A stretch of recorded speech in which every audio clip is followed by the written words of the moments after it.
मैं हूं प्रशांत दुबे और यह पाणिनि शिक्षण संस्थान के CGPSC मेंस के छत्तीसगढ़ी की क्लास है।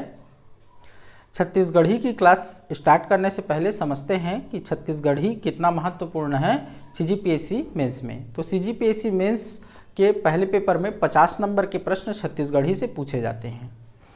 छत्तीसगढ़ी से जो आने वाले प्रश्न हैं उनमें से 40 से 45 प्रश्न बहुत ही आसानी से हम हल कर सकते हैं और उतना हल करने पर 40 से 45 नंबर भी हम पा सकते हैं। मतलब इसमें नंबर कटने की संभावना नगण्य होती है ना, गणित के जैसे इसमें नंबर मिलता है, इसीलिए यह एक महत्वपूर्ण विषय है। तो कम तैयारी में इसको बेहतर तरीके से तैयार किया जा सकता है और ज़्यादा से ज़्यादा अंक प्राप्त किया जा सकता है। तो सबसे पहले हम छत्तीसगढ़ी के सिलेबस पर चर्चा करते हैं कि कहाँ से कैसे प्रश्न आए हैं और उस आधार पर हम अपनी तैयारी की शुरुआत करेंगे, है ना।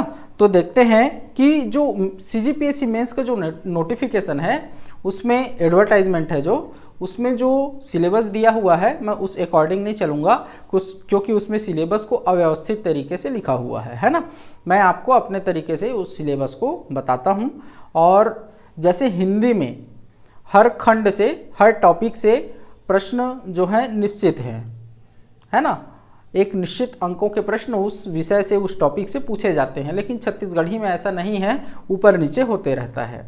जैसे देखते हैं कि हिंदी में भाषा बोध से 2 नंबर के प्रश्न, है ना, संधि से 2 नंबर के प्रश्न, विलोम शब्द से 2 नंबर के प्रश्न, उपसर्ग से 4 नंबर के प्रश्न, प्रत्यय से 4 नंबर के प्रश्न। तो ऐसा फिक्स है उसका, लेकिन छत्तीसगढ़ी का ऐसा फिक्स नहीं है, थोड़ा बहुत ऊपर नीचे होते रहता है। तो चलिए सबसे पहले देखते हैं सिलेबस। तो सिलेबस में छत्तीसगढ़ी के 5 भाग हैं, है ना। पहला भाग है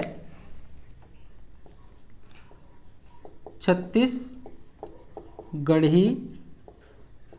भाषा का विकास एवं इतिहास।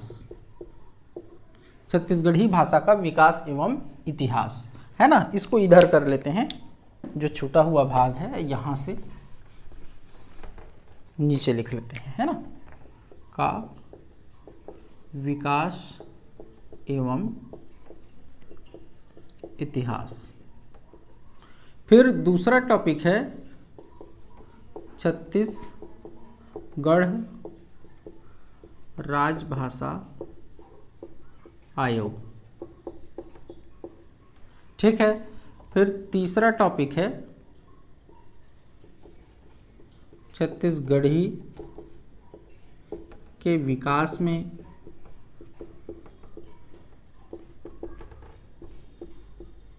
समाचार पत्रों, पत्रिकाओं,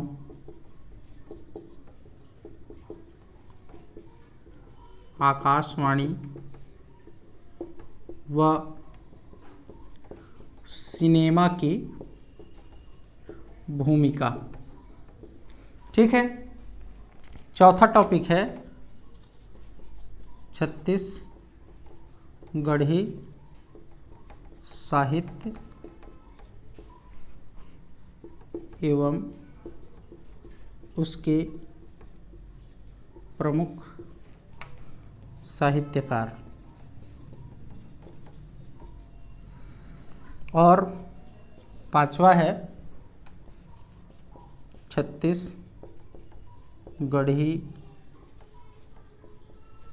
का व्याकरण। ये 5 भाग हैं। सिलेबस में लिखा हुआ है शुरुआत में छत्तीसगढ़ी भाषा का ज्ञान, तो उस ज्ञान को हम इसी के अंतर्गत ले लेते हैं। फिर लास्ट में लिखा हुआ है क्या, छत्तीसगढ़ी का सामान्य परिचय एवं नामकरण, तो उसको भी हम इसी के अंतर्गत ले लेते हैं, ठीक है। फिर बाकी तो लिखा हुआ है, एक अलग जगह लिखा हुआ है छत्तीसगढ़ी के व्याकरण में अलग से डिफाइन किया हुआ है शब्द साधन, जिसमें संज्ञा, सर्वनाम, विशेषण आदि उपसर्ग, प्रत्यय अलग अलग। तो छत्तीसगढ़ी के व्याकरण के अंतर्गत मैंने उन सारी चीज़ों को समाहित कर लिया है ना। काल को भी इसी के अंतर्गत मैंने समाहित कर लिया है, ठीक। बाकी तो लिखा ही हुआ है। तो इस तरह से ये है। देखो, छत्तीसगढ़ी भाषा का विकास एवं इतिहास, इसमें हम क्या पढ़ेंगे कि कैसे छत्तीसगढ़ी का छत्तीसगढ़ी का विकास हुआ है और उस पर किन किन बोलियों का प्रभाव पड़ा है और उसके कौन कौन से रूप हैं और किन किन नामों से उनको जाना जाता है।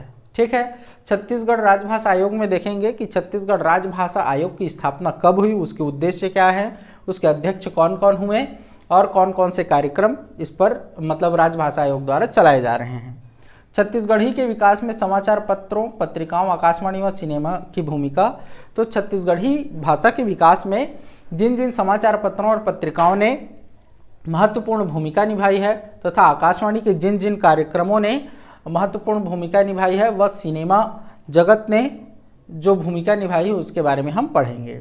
छत्तीसगढ़ी साहित्य एवं उसके प्रमुख साहित्यकार ये तो आप जान ही गए, है ना। और छत्तीसगढ़ी का व्याकरण, छत्तीसगढ़ी का व्याकरण ही मेन भाग है।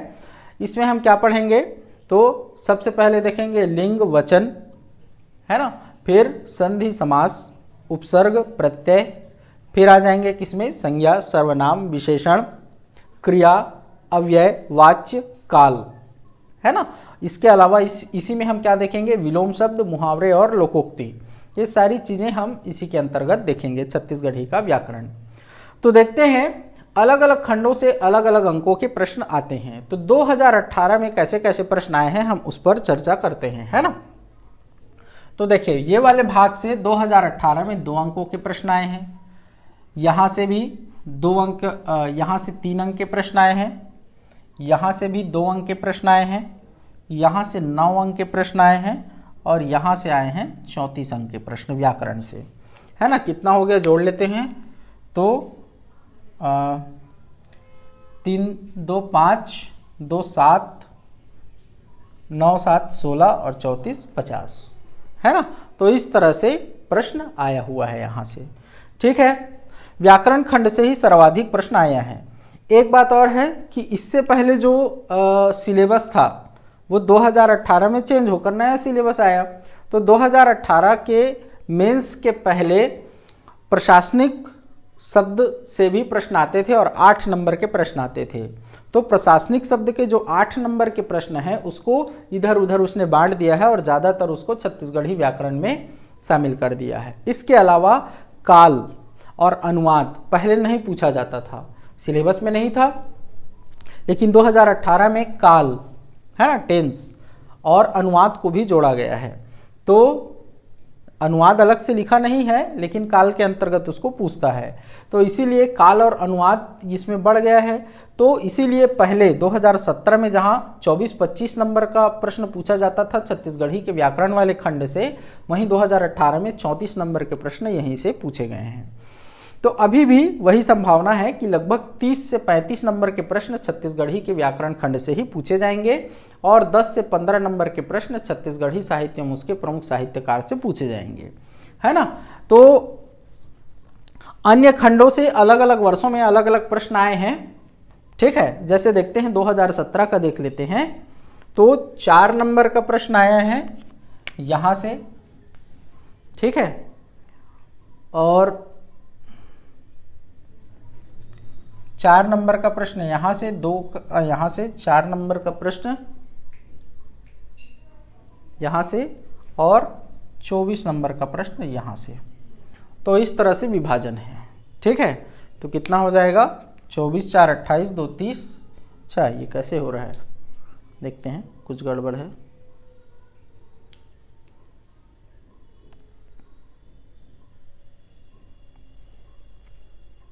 ये कहीं गड़बड़ हो गया है ना, ये 12 नंबर होगा, हो सकता है। तो कितना हो जाएगा, 24 4 28 2 30 10 40, फिर भी 4 4 हो रहा है ना। तो देखना पड़ेगा इसको। अच्छा, अन्य से भी प्रश्न आए हैं ना, नहीं ये ठीक होगा, अन्य प्रश्न ज़्यादा आए हैं इसमें। अन्य प्रश्न मतलब जहाँ लिखना है, जैसे लिखना है क्या, तो 8वीं अनुसूची में छत्तीसगढ़ी को शामिल करने से उसे क्या लाभ मिलेगा, इस तरह की जो लिखने वाली है ना, उस खंड से ज़्यादा प्रश्न आ गए होंगे। ठीक है, तो इस तरह से क्या है, अंकों का अलग अलग विभाजन है। तो मैंने एनालिसिस किया है कि कैसे कैसे आ रहे हैं प्रश्न, तो उस आधार पर हम देखते हैं कि किस किस खंड से कितने कितने नंबर के प्रश्न आ सकते हैं। तो ये वाले खंड से, ये मैं ब्रैकेट में अब लिख रहा हूँ, है ना, ये वाले खंड से छत्तीसगढ़ी भाषा का विकास एवं इतिहास से 2 से लेकर 5 नंबर तक के प्रश्न आ सकते हैं। छत्तीसगढ़ राजभाषा आयोग से 2 से लेकर 5 नंबर तक के प्रश्न आ सकते हैं। छत्तीसगढ़ी के विकास में इसमें भी 2 से लेकर 5 नंबर तक के प्रश्न आ सकते हैं। छत्तीसगढ़ी साहित्य में उसके साहित्यकार यहाँ 8 से लेकर 15 नंबर तक का प्रश्न आ सकता है। और छत्तीसगढ़ी का व्याकरण यहाँ 25 से लेकर 35 नंबर तक के प्रश्न आ सकते हैं, है ना। तो हमें इसको टारगेट करके अपनी रणनीति तैयार करना है, छत्तीसगढ़ी को कैसे पढ़ना है। ठीक, तो मेन चीज़ हमको क्या पढ़ना है, इस आधार पर क्या दिख रहा है, एक छत्तीसगढ़ी का व्याकरण और दूसरा साहित्य एवं साहित्यकार। ठीक है, यही ज़्यादा पढ़ना है। हालांकि ये टॉपिक भी बहुत छोटे छोटे हैं तो उसको भी हम पढ़ेंगे। ठीक, तो आज हम शुरुआत करेंगे छत्तीसगढ़ी भाषा का विकास एवं इतिहास से। ठीक है, तो चलिए देखते हैं।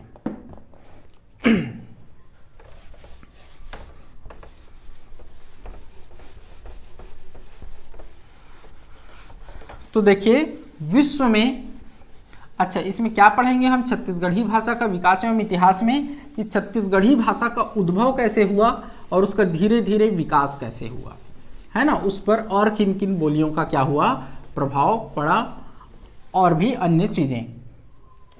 तो देखते हैं कि विश्व में हजारों भाषाओं और बोलियों का प्रयोग होता है। ठीक है, अब उनका यदि अध्ययन करना है तो हमें क्या करना होगा, उसका समूहीकरण करना होगा। ऐसा ही भाषा वैज्ञानिकों ने किया। जैसे हमें मानव जाति का अध्ययन करना होता है तो उसको अलग अलग समूहों में बांटते हैं, उसका वर्गीकरण करते हैं। जैसे द्रविड़ प्रजाति के मानव, है ना, ऑस्ट्रोलाइट, प्रोटो ऑस्ट्रोलाइट प्रजाति के मानव, मंगोलाइट प्रजाति के मानव, ऐसे हम उसका क्या करते हैं, वर्गीकरण। वैसे ही भाषा वैज्ञानिकों ने क्या किया, भाषाओं और बोलियों का विभिन्न आधारों पर वर्गीकरण किया। तो आधार क्या क्या थे, तो किसी ने देश के आधार पर वर्गीकरण कर दिया कि भारत में बोली जाने वाली भाषाएं, चीन में बोली जाने वाली भाषाएं, रूस में बोली जाने वाली भाषाएं, अमेरिका में बोली जाने वाली भाषाएं। किसी ने महाद्वीप को आधार बनाया तो एशिया में बोली जाने वाली भाषाएं, है ना, अफ्रीका में बोली जाने वाली भाषाएं, अमेरिका में बोली जाने वाली भाषाएं, इस तरह से। तो किसी ने धर्म को आधार बनाया तो हिंदू धर्म में बोली जाने वाली भाषाएं, ईसाई धर्म में बोली जाने वाली भाषाएं, इस्लाम धर्म में बोली जाने वाली भाषाएं, है ना। तो ऐसे अलग अलग आधार बनाए गए। उसी में से एक आधार था वंश या परिवार। एक आधार क्या था, वंश है मतलब या परिवार।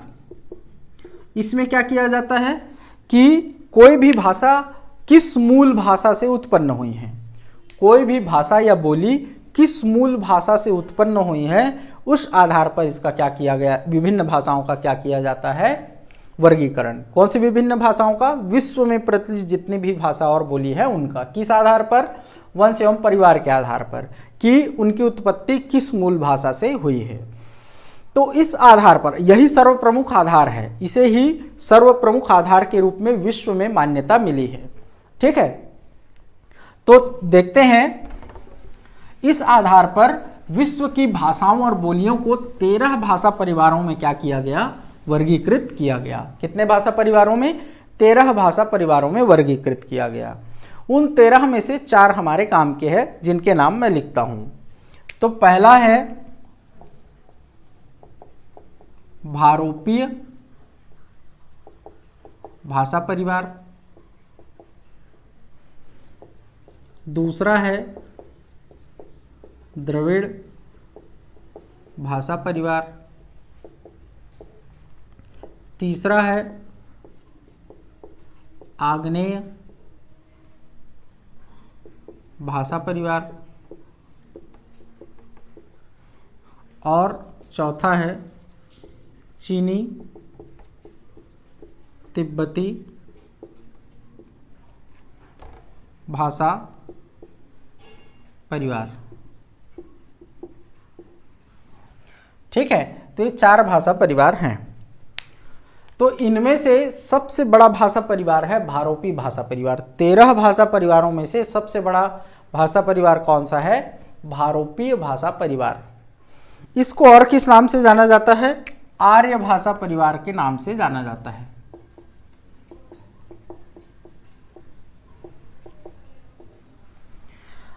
ये जो 4 भाषा परिवार हैं, इन्हीं के भाषाओं और बोलियों का प्रयोग भारत में होता है, इसलिए इन चारों को ही हम देख रहे हैं। तो सबसे बड़ा कौन सा है? भारोपी भाषा परिवार, जिसे आर्य भाषा परिवार के नाम से जाना जाता है। भारोपी क्यों कहते हैं? क्योंकि इस परिवार की जो भाषाएं हैं उसका प्रयोग भारत और यूरोप के क्षेत्र में होता है। मतलब भारत और यूरोप के क्षेत्र में बोली जाने वाली भाषाओं के समूह को ही हम क्या कहते हैं? भारोपी भाषा परिवार। क्योंकि इसके अंतर्गत जो भाषाएं और बोलियां आती हैं उनका विकास आर्यों के द्वारा हुआ, इसलिए इसको क्या कहते हैं? और आर्य भाषा परिवार कहते हैं। ठीक है, तो सबसे पहले हम आते हैं इन चारों में से किसमें? भारोपी भाषा परिवार में आते हैं। अब देखो, वर्गीकरण जब हम करते हैं तो उसके अंदर भी और वर्ग करते जाते हैं। तो वैसे ही भारोपी भाषा परिवार का पुनः 10 शाखाओं में क्या किया गया? वर्गीकरण किया गया। कितने शाखाओं में? 10 शाखाओं में, जिनमें से 3 के नाम मैं यहाँ लिखूंगा। तो इसका पुनः वर्गीकरण किया गया शाखाओं में, मतलब इसकी अन्य शाखाएं। तो एक शाखा थी जर्मन, एक शाखा थी इटैलिक, और एक शाखा है अभी भी समझ लो, भारत ईरानी, है ना। तो जर्मन शाखा से जर्मन,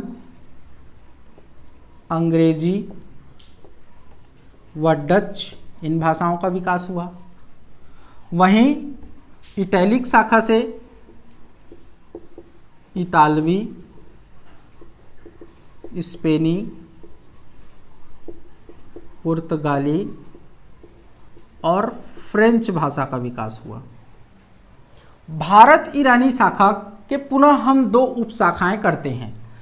ये भारोपी भाषा परिवार, उसकी शाखा भारत ईरानी शाखा, उसकी उपशाखा, अब इसकी पुनः 2 उपशाखा कर रहे हैं, है ना। ईरानी शाखा और भारतीय शाखा। ईरानी शाखा से अवेस्ता, पश्तो, है ना। और ईरानी, इनका क्या हुआ? विकास हुआ। अवेस्ता, पश्तो और फारसी, इन भाषाओं का क्या हुआ? विकास हुआ। वहीं भारतीय में क्या हुआ? वैदिक संस्कृत का विकास हुआ, जिसको वैदिकी भी कहते हैं। क्या कहते हैं? वैदिकी भी कहते हैं। इसी से फिर अन्य भाषाओं का विकास होते गया। तो हम मूलतः किस में आएंगे? भारतीय आर्य भाषा में आएंगे। मतलब भारोपी भाषा परिवार के भारत ईरानी शाखा के भारतीय उपशाखा में आएंगे और वहां से हम अध्ययन प्रारंभ करेंगे। ठीक है, तो देखते हैं किसमें आएंगे? भारतीय शाखा में।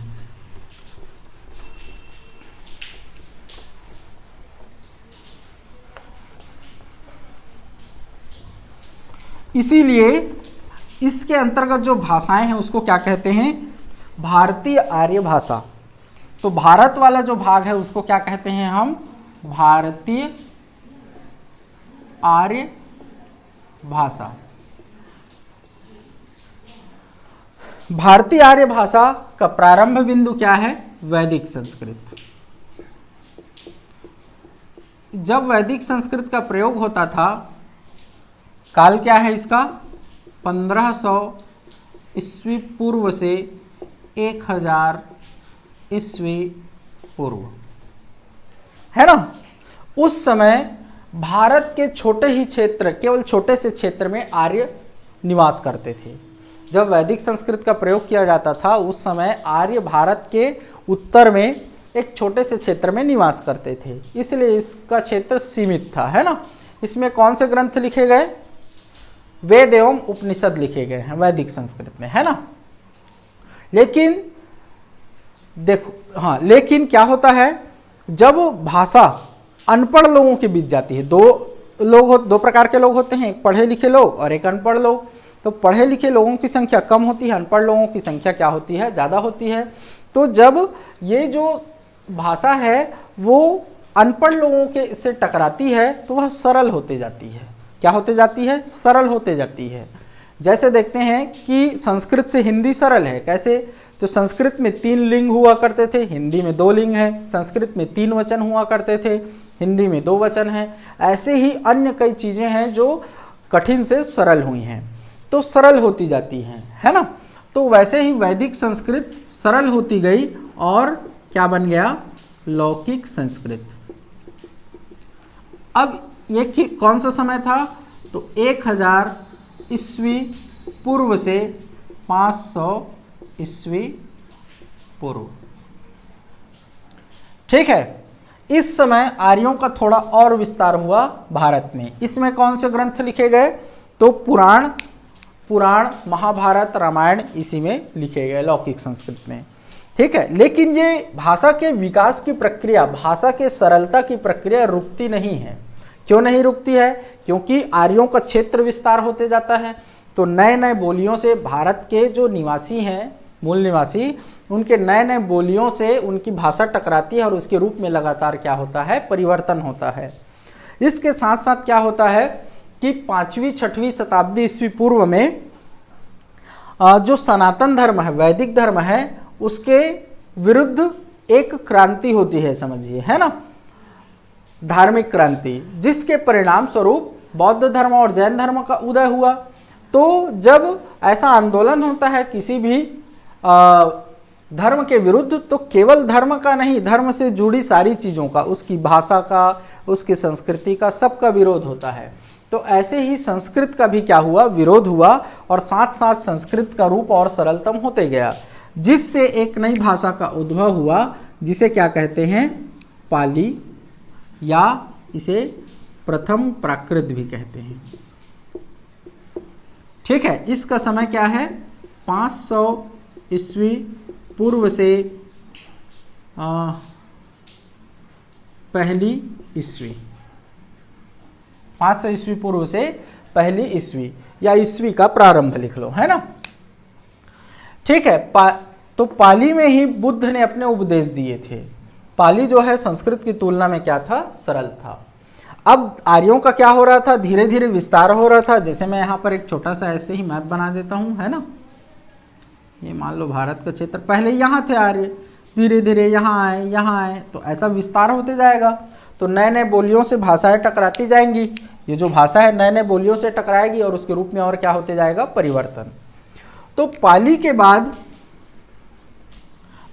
बाद पुनः इसका रूप क्या हुआ, परिवर्तित हुआ, जिसे क्या कहा गया, प्राकृत। इसे द्वितीय प्राकृत कहते हैं। इसका समय क्या है, तो पहली ईस्वी से 5वीं ईस्वी, पहली ईस्वी से 5वीं ईस्वी। फिर प्राकृत का रूप और बिगड़ा, क्योंकि अब भाषा का विस्तार यहाँ से इस तरफ भी होने लगा, है ना। तो प्राकृत का रूप बिगड़ा, उसको क्या कहा गया, अपभ्रंश। अपभ्रंश का अर्थ क्या होता है, बिगड़ा हुआ। इसे तृतीय प्राकृत कहते हैं, तृतीय प्राकृत कहते हैं। तो ये तृतीय प्राकृत का समय क्या था, तो 5वीं ईस्वी से 1000 ईस्वी तक, 500 ईस्वी कर लो, है ना, 500 ईस्वी से 1000 ईस्वी तक। अब अभी तक जो वैदिक संस्कृत है, लौकिक संस्कृत, पाली प्राकृत, ये एक समान रूप में पूरे आर्यों के पूरे क्षेत्र में बोले जा रहे थे। लेकिन जब अपभ्रंश का समय आया तो आर्यों का विस्तार पहले कहाँ तक था, यहाँ तक था, लेकिन ये धीरे से ऐसे बढ़ने लगा इस क्षेत्र में भी। तो अब जो विकृत हुआ रूप वो एक समान नहीं हुआ, 7 भागों में उसका क्या हुआ, विकार हुआ। मतलब इस क्षेत्र में जो बोली जाने वाली प्राकृत है इस क्षेत्र के प्राकृत से भिन्न थी, इस क्षेत्र में बोली जाने वाली जो प्राकृत है इस क्षेत्र से भिन्न थी। तो ऐसे ही अपभ्रंश के 7 रूप हुए, अपभ्रंश के क्या हुए, 7 रूप हुए। तो देखते हैं कौन कौन से 7 रूप हैं, ठीक है। अभी मैं बता देता हूं, इसको ध्यान में रखिएगा। इन दोनों को क्या कहते हैं, प्राचीन कालीन भारतीय आर्य भाषा। क्या कहते हैं, प्राचीन कालीन भारतीय आर्य भाषा। इन तीनों को क्या कहते हैं, मध्यकालीन भारतीय आर्य भाषा। किनको? पाली, प्राकृत और अपभ्रंश को, है ना। अब आते हैं आधुनिक कालीन में, तो लेकिन उससे पहले हम अपभ्रंश के जो 7 रूप हुए उसको देख लेते हैं, ठीक है।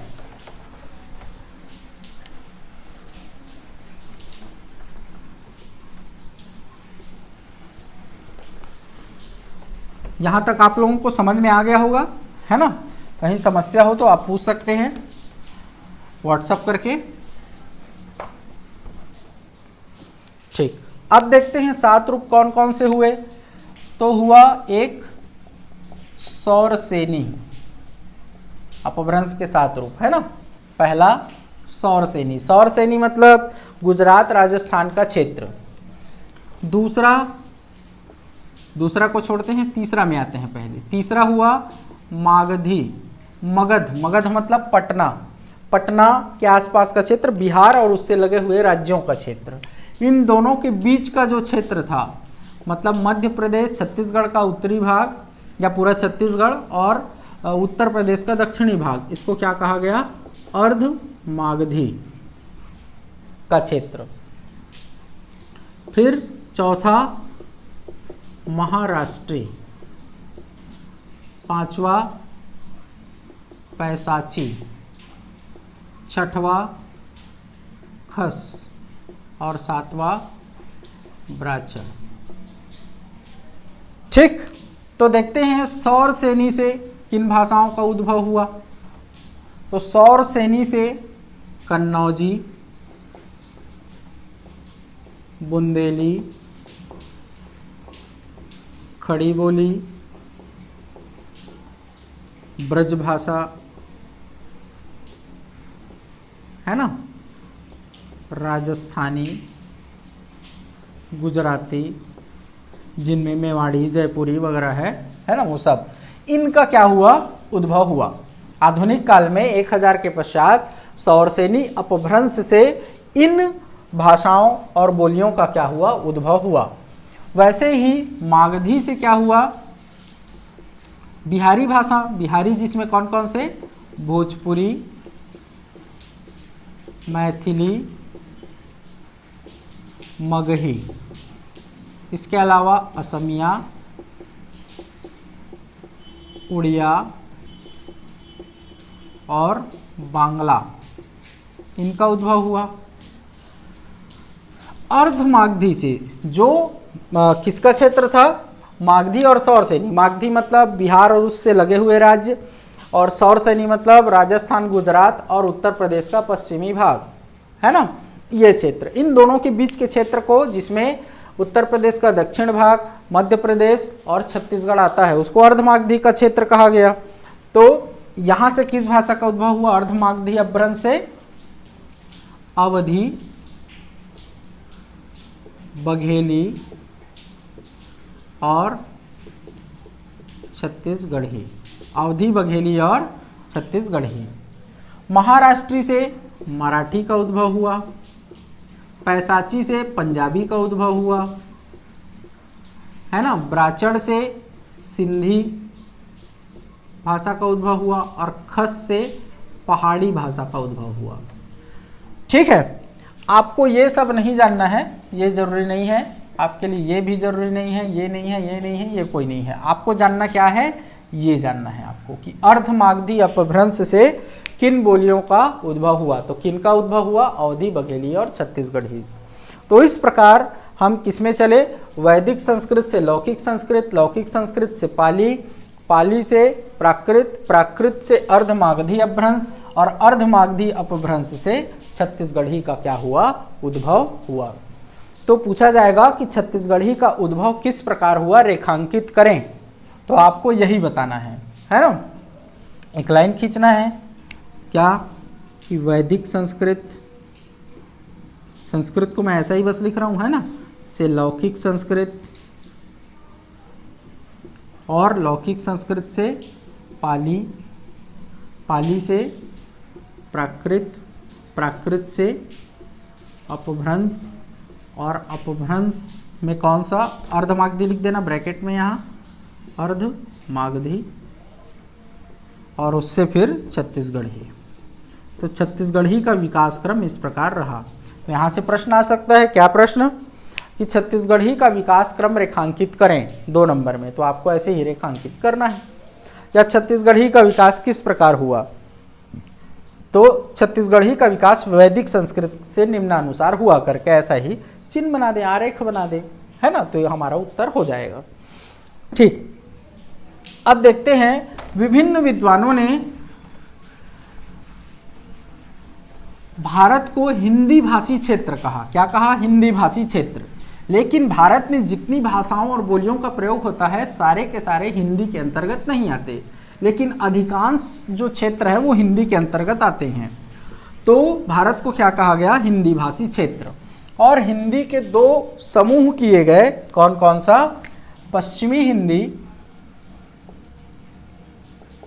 हिंदी समूह और पूर्वी हिंदी समूह। हिंदी के 2 भाग, पश्चिमी हिंदी समूह, पूर्वी हिंदी समूह। तो पश्चिमी हिंदी में कौन कौन सा आता है, कन्नौजी, बुंदेली, ब्रजभाषा, खड़ी बोली, है ना, ये उसमें आते हैं। और पूर्वी हिंदी में 3 आते हैं, कौन कौन से, तो अवधी, बघेली और छत्तीसगढ़ी। तो प्रश्न पूछा जाएगा कि पूर्वी हिंदी समूह में कौन कौन सी बोलियां हैं। तो पूर्वी हिंदी समूह में अवधी, बघेली और छत्तीसगढ़ी, ये 3 बोलियां हैं। छत्तीसगढ़ी हिंदी के किस समूह में आती है, तो छत्तीसगढ़ी हिंदी के पूर्वी हिंदी समूह के अंतर्गत आती है। पूर्वी हिंदी में छत्तीसगढ़ी के अतिरिक्त अन्य कौन सी बोलियां हैं, तो अवधी और बघेली, है ना। छत्तीसगढ़ी की अन्य 2 भगिनियां कौन कौन सी है, भगिनियां मतलब बहन, तो कौन कौन सी है, अवधी और बघेली। ऐसा प्रश्न आ चुका है ना भगिनी वाला। क्यों, क्योंकि इस भगिनी शब्द का उल्लेख किसमें है, नरेंद्र देव वर्मा की पुस्तक छत्तीसगढ़ी भाषा का उद विकास में किया हुआ है, और वहां से डायरेक्ट प्रश्न आ गया है। ठीक है, तो ये हो गया छत्तीसगढ़ी का विकास। ठीक है, इसके आगे हम देखते हैं कि अब छत्तीसगढ़ी पर केवल संस्कृत का प्रभाव नहीं है। संस्कृत से पहले, मतलब आर्यों से पहले छत्तीसगढ़ क्षेत्र में कुछ जनजातीय समुदाय निवास करते रहे होंगे, उनकी अपनी अलग बोलियां रही होंगी। तो उनकी बोलियों से भी छत्तीसगढ़ी क्या हुई, प्रभावित हुई। साथ ही छत्तीसगढ़ के आसपास अन्य भाषाई क्षेत्र भी हैं, है ना, जैसे बुंदेली है, बघेली है ना, नगपुरिया है, तेलुगु है, मराठी है। तो छत्तीसगढ़ी इनसे भी प्रभावित हुई। इसीलिए छत्तीसगढ़ के अलग अलग क्षेत्रों में छत्तीसगढ़ी के अलग अलग रूप प्रयोग में लाए जाते हैं।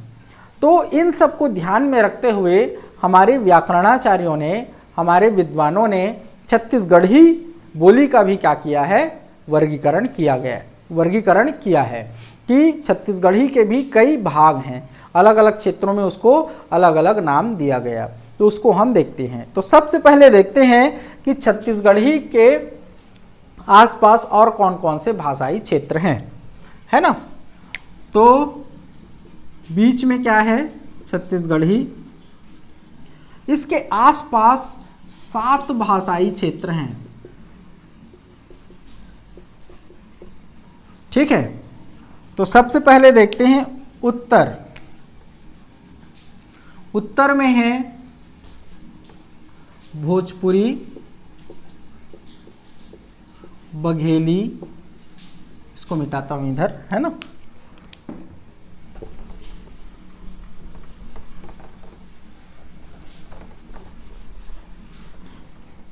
भोजपुरी, बघेली और मगही।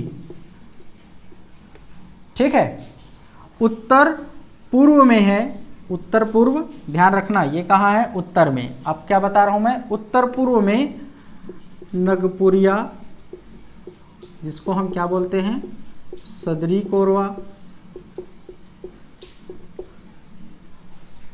नगपुरिया, सदरी कोरवा, है ना।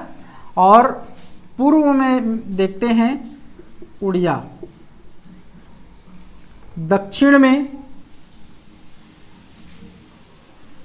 में तेलुगु, है ना। ऐसा दक्षिण पश्चिम दक्षिण पूर्व ऐसा नहीं दिया हुआ है ना, क्योंकि पूरे क्षेत्र में तेलुगु होगा। और पश्चिम में मराठी, पश्चिम में क्या है, मराठी है, ये भी ऐसा फैला होगा, इसीलिए नहीं दिया है इसको, पश्चिम बस करके दिया हुआ है।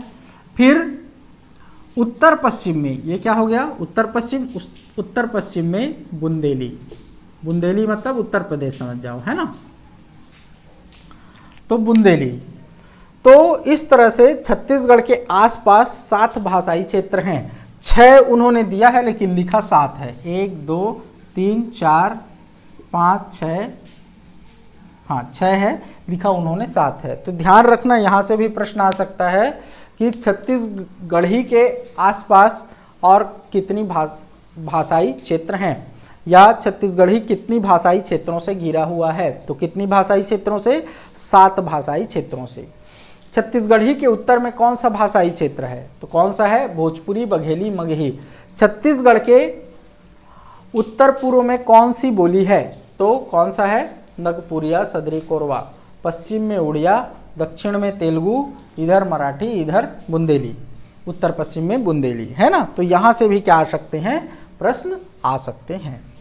इसके आगे छत्तीसगढ़ी का वर्गीकरण जो है विभिन्न आधारों पर, इनके कारण प्रभाव और स्थानीय बोलियों के कारण जो प्रभाव हुआ, तो उसके आधार पर छत्तीसगढ़ी के जो विभिन्न रूप हैं उसको अगले वीडियो में हम देखेंगे। तो चलिए फिर अगले वीडियो में पुनः हम मिलते हैं।